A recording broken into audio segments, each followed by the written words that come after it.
We are days away from Super Bowl 54, Niners, Chiefs, and I'm being joined right now by star of the Just for Laughs Festival, finalist in Sirius XM's Top Comic, one of the best comedians in North America, Rob Bebenek is joining Sportsbook Review right now to talk about Super Sunday. Rob, your Niners are back in the big dance. Your prayers have been answered. How do you like your chances? Buddy, it feels good. First of all, it just feels good to be back. It was a pretty dark, tumultuous ride back into the dance, but we're here, and I like our chances, to be honest with you. Not a lot of people giving the Niners some love, but they deserve it. They're a far more balanced team than the Chiefs. Not knocking the Chiefs' offense; it's fantastic, but their D, a little bit shoddy, if you will. I will, and you will as well. Let's talk about that, D. But first, let's talk about Jimmy G. 14 passes in the last 6 quarters, 14 pass attempts, 8 pass attempts against the Packers. A lot of people talking trash about Jimmy G. What do you think about the star quarterback of the Niners, and what do you think about the flack that he's been receiving?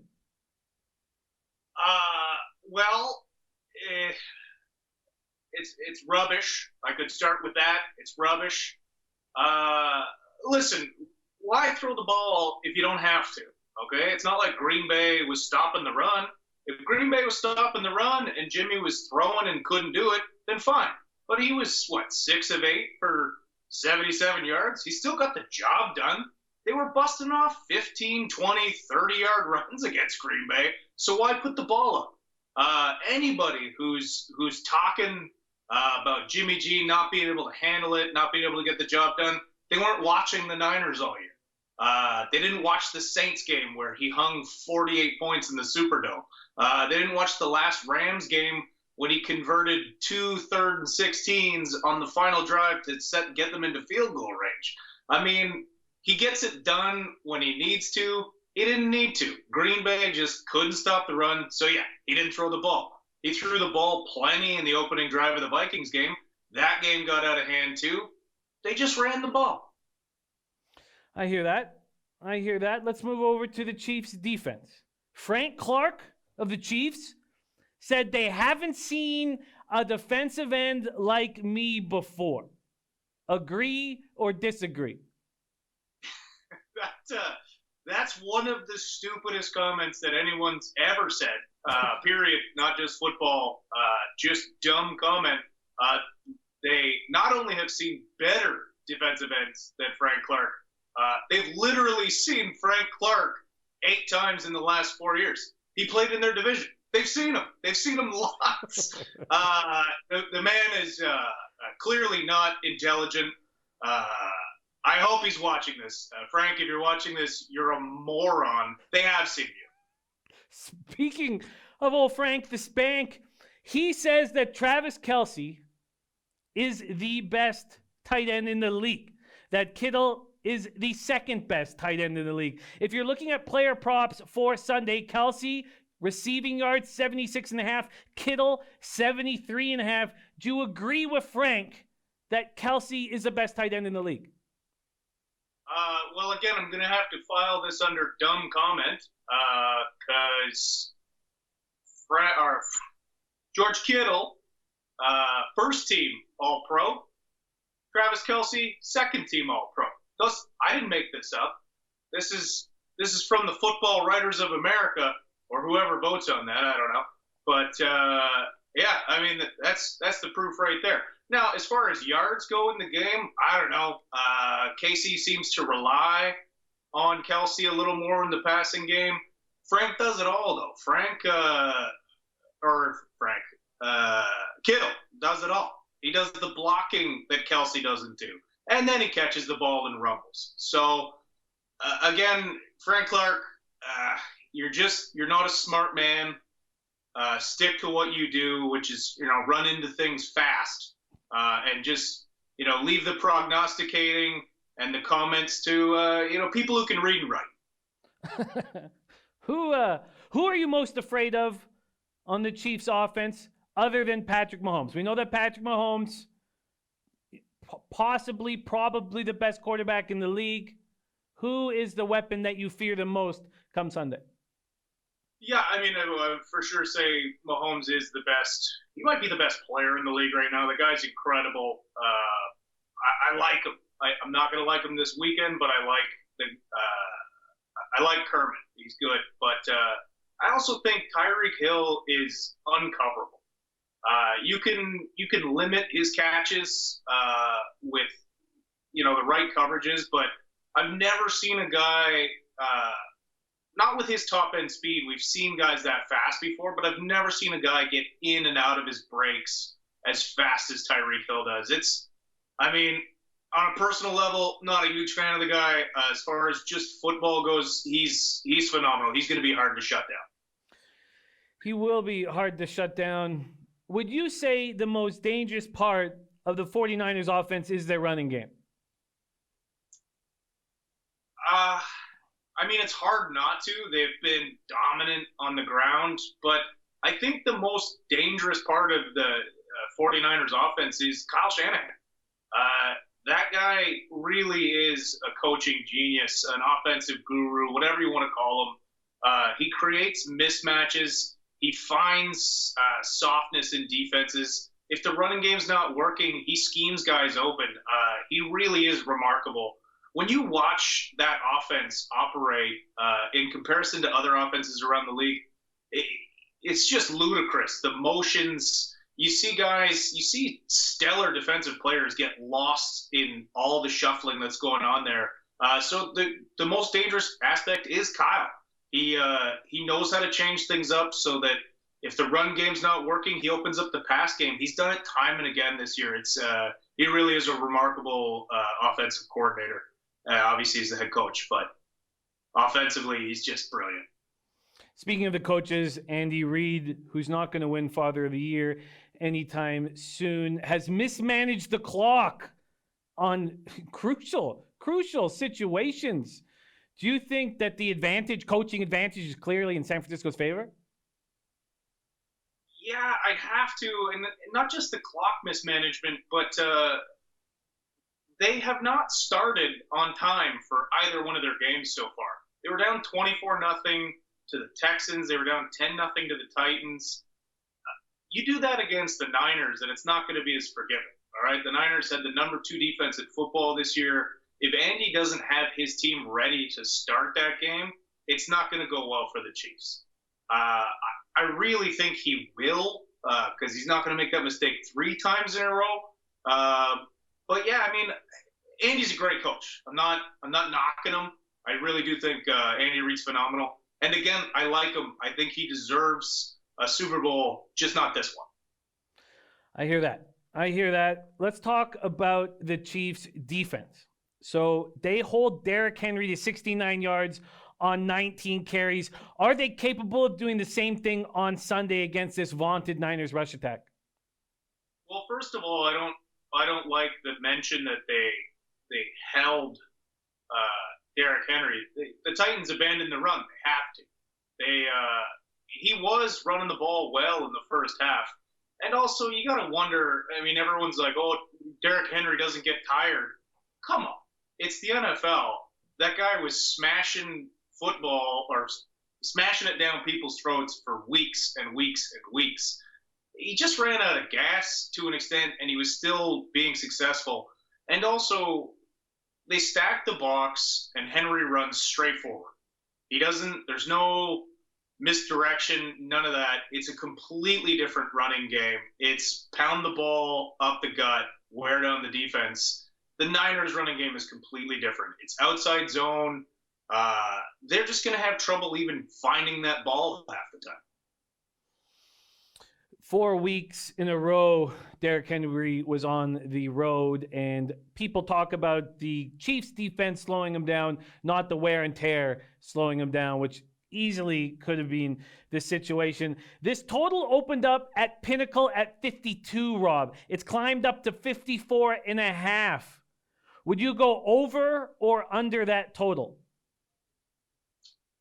I think I would still take the over. I do believe this will end up being a high-scoring game. I mean, especially if the Chiefs start slow and the Niners get points up early, and then it becomes a shootout. I think I would take the over on this one.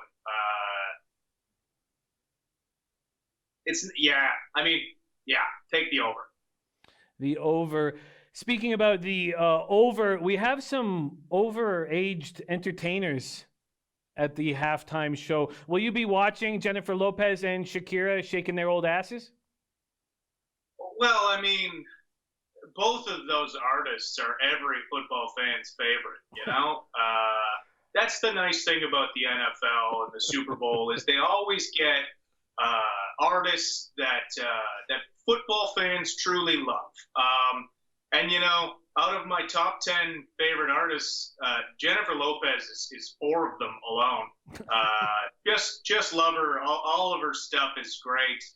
Shakira, I mean, how many incredible albums does Shakira have? They're all great. So I'm going to be dialed in. I don't even care about the game. I'm just watching a wonderful halftime show that is catered specifically to fans of the NFL. Yes, the most watched halftime show of all time, I don't know if you know this, was 1993's halftime show starring child molester Michael Jackson. So yeah, I remember that one. They turned over the cards, and the whole stadium was kids, like pictures of kids that Michael probably touched. Let's talk about some other things going on in football right now. Eli Manning, Hall of Famer or not? Oh my God, not. Like, this guy, he probably will get into the Hall of Fame, and that is atrocious, okay? Even Deion Sanders was saying it yesterday, the day before. He was talking about how everyone gets in now. Why is Eli Manning even a thought for the Hall of Fame? Yeah, I get it. He had 2 Super Bowls, but he basically played 2 good months of football in 16 years. 4 Pro Bowls out of 16 years, which does that sound Hall of Fame worthy? Twice he was also an alternate. So we're talking about a guy who 12 out of 16 years of his career, he wasn't a top 6 or top 3, I guess, if you're talking conference quarterback in the league, let alone the best. Like, it's the Hall of Fame. It's not the Hall of pretty good sometimes. Eli Manning was often brutal. His highest QBR for his entire career, his highest QBR was like 96. Okay? To put that into perspective, the guy that everyone's doubting and says he's not good enough to win a Super Bowl, Jimmy Garoppolo, had a 102 QBR this year. That's 6 points better than Eli Manning ever had. And we're talking about Hall of Fame?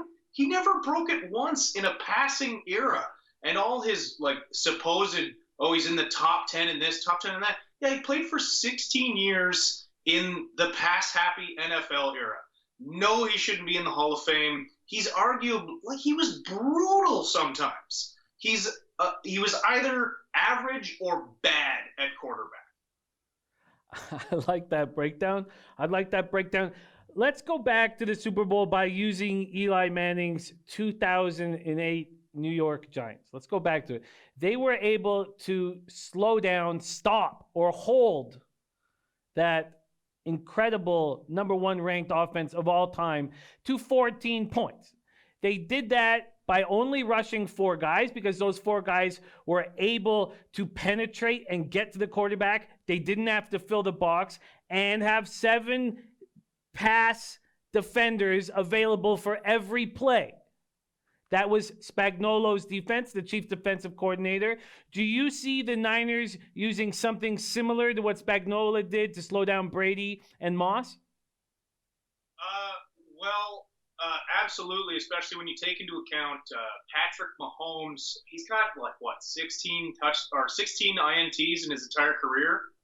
14 of them came against a 4-man rush. Now, obviously, you got to rush more if you can't create a pass rush with just your front four, but clearly the Niners can. And Pat Mahomes has had his worst games against teams that can rush for and get pressure. So the matchup for Pat Mahomes is not a great one. And that's why I can't. I'm not saying the Niners are going to blow out the Chiefs. I'd be ludicrous to say that. But people are giving the Niners no respect in this game. And a lot of people are saying the Chiefs are going to blow them out. They're forgetting how balanced this Niners team is and how really one-sided the Chiefs team is. So, yeah, the Niners are for sure going to rush four. They're going to sit everyone else back in coverage. And Mahomes is going to have to make plays. And, yeah, he's incredibly talented. He's going to make some, but he's not going to be able to do it all game. Walk me through the front four that the Niners will be using and attacking Mahomes with. Well, you third down, you're looking at, obviously, Armstead and Buckner in the middle. Those guys are like 6'7", 6'8". And Mahomes is tall too, but those guys are absolute beasts. They generate a ton of pressure from the inside. And then, of course, you got rookie sensation Nick Bosa coming off one edge. That guy does it all. He shuts people down in the run game.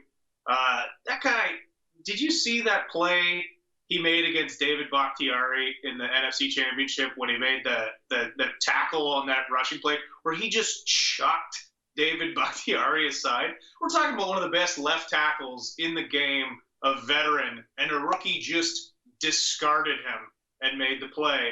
And then you got Dee Ford. This is the story, right? Dee Ford's the reason that they didn't go to the Super Bowl last year, the Chiefs, I mean. And they jettisoned him. They got rid of him. And now he's facing them in the Super Bowl. You better believe he's going to be playing extra amped, and he's going to get sacks. He's going to get all over Mahomes in this one. What would you say is the Niners' biggest vulnerability on defense? That's the thing about the Niners defense is they're good at every level. Vulnerability, I don't see one. I don't see a real glaring one. They are facing an incredibly fast, high-powered offense. But look, they've got two phenomenal cover linebackers in Quan Alexander and Fred Warner. They have a rookie who's been playing out of his mind, Dre Greenlaw, a.k.a. Big Play Dre. And then in the secondary, obviously Richard Sherman's great, but Emmanuel Mosley has stepped up to every single challenge he's faced this year. He has been an incredible surprise back there. And then Tart and Ward have just been locking it down back there. And it's been great to watch. Like, I'll be honest with you. I didn't like them bringing back Jimmy Ward. He was always injured. I like him on the field, but he was hurt so much. He's been phenomenal this year. So they don't have a weakness. They really are great at every level.